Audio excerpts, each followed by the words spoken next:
Things I bring to a job site when I'm starting a demo is finishing remover crowbar. Because of its shape, it can fit in areas where a traditional crowbar can't. This tool makes it so that if you want to save the trim, you can get it off without damaging it. Here I've already cut back the paint as an X-Acto and pull off the trim just like that. The digital circuit breaker finder. You just plug this in here, go to the breaker box, and you can slide this down here, and when you get to the circuit that it's on, it turns red.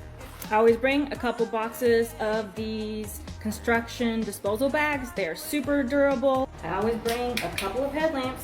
Extra batteries are always good too. And lastly, but certainly not least, is my oscillating saw. I always have a couple different bits. I like the carbonite ones for cutting metal. I like the ones that are made for wood and nails. Makes removing hard to get places super easy. Very much recommend.